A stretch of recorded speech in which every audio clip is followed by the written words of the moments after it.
Hello everybody, this is Sangeeta and today we are going to start a new lesson, human resources. Resources ये word है ना, हम 6, 7, 8 से पढ़ जा रहे हैं, पर हमको आज दिन तक समझ में नहीं आया मैडम कि ये होता क्या है।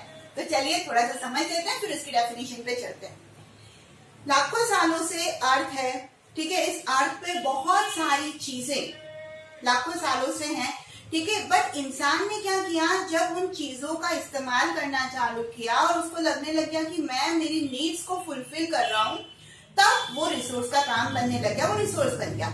इसमें ना इंसान 3 स्टेप लेता है। फर्स्ट, टेक्नोलॉजी का यूज करेगा।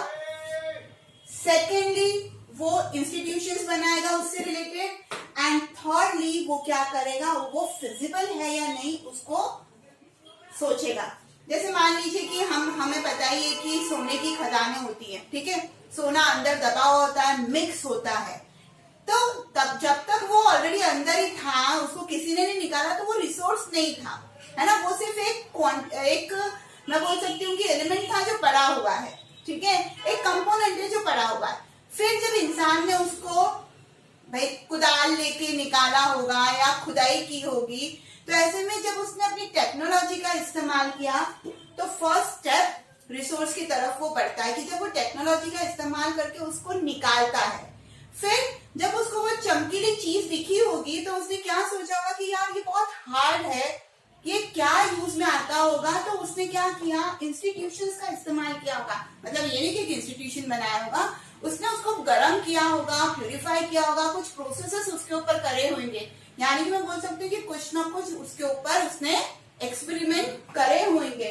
और थर्डली, जब वो उसको जब समझ में आने लग गया कि अरे ये पिघलाने पर मेल्ट होता है और उसके बाद ये लिक्विड फॉर्म में आता है, फिर ठंडा होने पर वापस सॉलिड हो जाता है, तो वो एक पैटर्न दे सकता है। या फिर जब वो मार्केट में सेल करेगा, जितना उसने खुदाई करी, जितना उसने प्योरीफाई करने की कोशिश करी गोल्ड को इंस्टीट्यूशंस के तहत, और फिर जब वो मार्केट में बेचने के लिए जाएगा या किसी और को ऑफर करेगा, जब उसके बदले में उसको कोई चीज मिली होगी कि नहीं यार ये तो बहुत मस्त है, चमकीला है, इसको ऐसे इस्तेमाल किया जा सकता है, तो प्रॉफिटेबल जब होने लग जाता है, तब जाके वो मटेरियल रिसोर्स में आता है।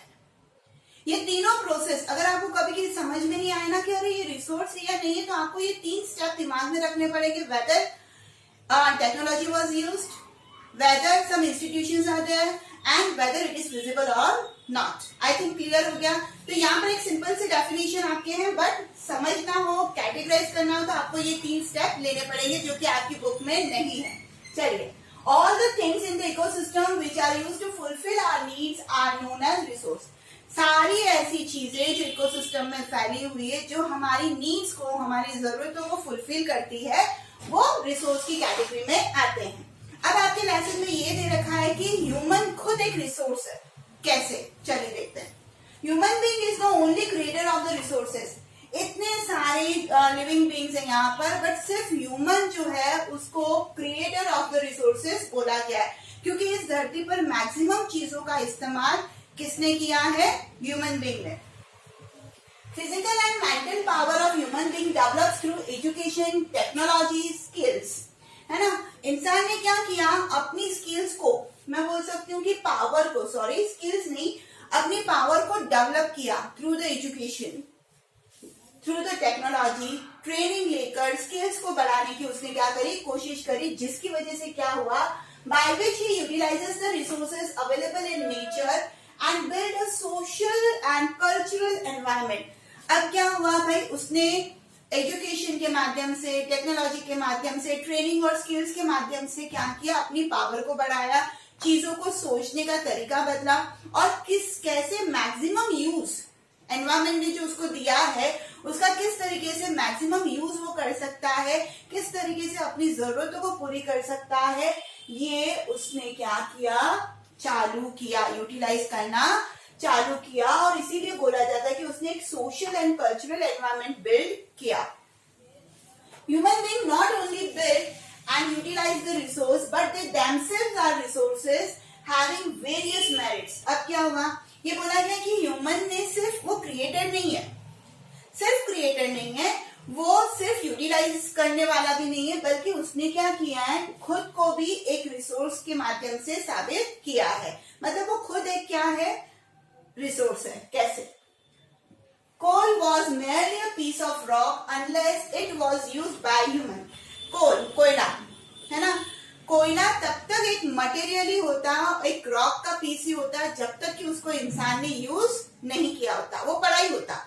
वो तो इंसान ने अपने नॉलेज से उसको यूटिलाइज करना चालू किया, तो हम बोलते कि कोल एक रिसोर्स है।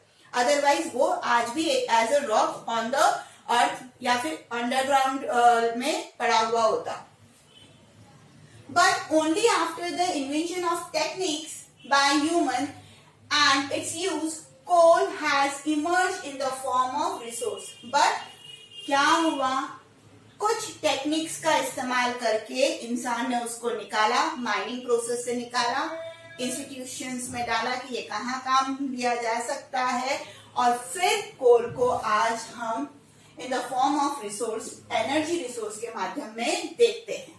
अब यहाँ पर है ना, इंसान कैसे रिसोर्स है, तो इसको ऐसे भी समझ सकते हैं आप कि मान लीजिए कि किसी देश की पॉपुलेशन है, उसका 70% लोग पुअर हैं, जिनके पास काम नहीं है, जो काम नहीं करते हैं, तो यहाँ पर वो लोग क्या है, लायबिलिटी बन जाएगी, वो रिसोर्स नहीं बनेंगे, वो असेट नहीं बनेंगे। क्योंकि 70% लोग अगर गरीब हैं, वो कुछ अर्न नहीं करते हैं, गरीबी रेखा में जी रहे हैं, तो वो देश भी क्या होगा, गरीब होगा। तो वहां का ह्यूमन जो है वो रिसोर्स नहीं है। बट किसी देश को ले लीजिए जिसकी 70 to 80% पॉपुलेशन काम करती है, अपनी इकोनॉमिक सिस्टम को डेवलप करती है देश की, तो वो पॉपुलेशन क्या होगा, उस नेशन के लिए रिसोर्स का काम करेगा, असेट का काम करेगा। ह्यूमन रिसोर्सेज आई थिंक समझ में आ गया होगा।